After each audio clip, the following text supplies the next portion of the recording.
Magandang araw po sa ating lahat. Ngayon ay Saturday, November 8, 2025.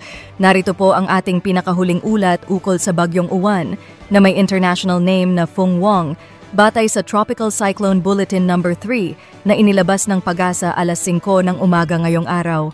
Tandaan po, ang ulat na ito ay hango sa opisyal na datos ng Pag-asa. Ako po ay isang independent weather forecaster at nag-uulat lamang batay sa kanilang impormasyon. At heto na po ang ating ulat panahon.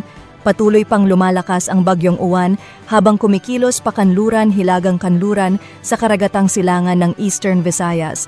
Ayon sa Pag-asa Weather Division, huling namataan ang sentro ng Bagyong Uwan sa layong 985 kilometers east ng Eastern Visayas. Taglay nito ang hanging may lakas na 130 kilometers per hour malapit sa gitna at pagbugso na umaabot sa 160 kilometers per hour.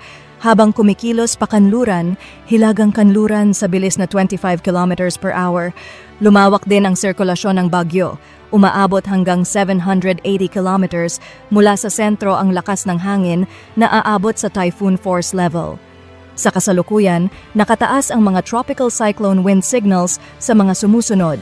Signal number 2 sa Catanduanes, hilaga at gitnang bahagi ng Northern Samar, hilagang bahagi ng Eastern Samar at ilang bayan sa Samar Province.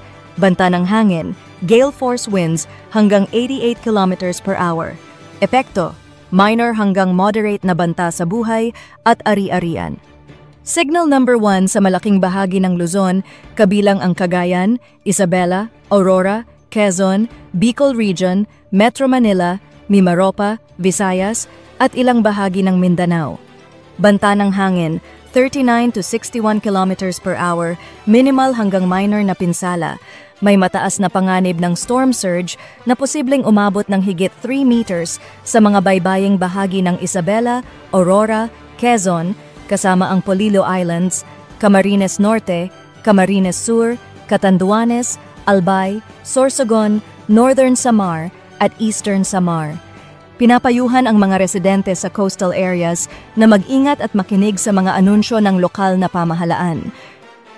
Sa lagay ng karagatan, sa northern at eastern seaboards ng Luzon at eastern seaboard ng Visayas, lubhang maalon hanggang sa napakaalong karagatan, posibleng umabot ng 14 meters sa ilang bahagi ng Catanduanes at 10 meters sa Camarines Provinces.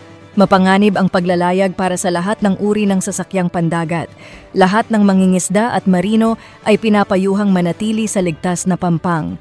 Ayon sa forecast ng Pag-asa, posibleng maglandfall si Bagyong Uwan sa pagitan ng late evening ng Linggo, November 9, hanggang early morning ng Lunes, November 10, sa pagitan ng Southern Isabela at Northern Aurora.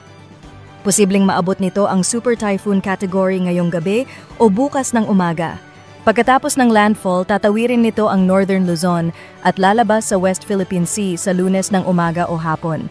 Inaasahang mananatili itong typhoon category hanggang sa lumabas ng Philippine Area of Responsibility sa Tuesday o sa Wednesday. Para sa mga lugar na mataas ang panganib sa pagbaha o pagguho ng lupa, makipag-ugnayan sa inyong mga lokal na Disaster Risk Reduction and Management Offices. Mag-ingat po tayong lahat, lalo na sa mga lugar na nasa ilalim ng Signal number 1 at 2.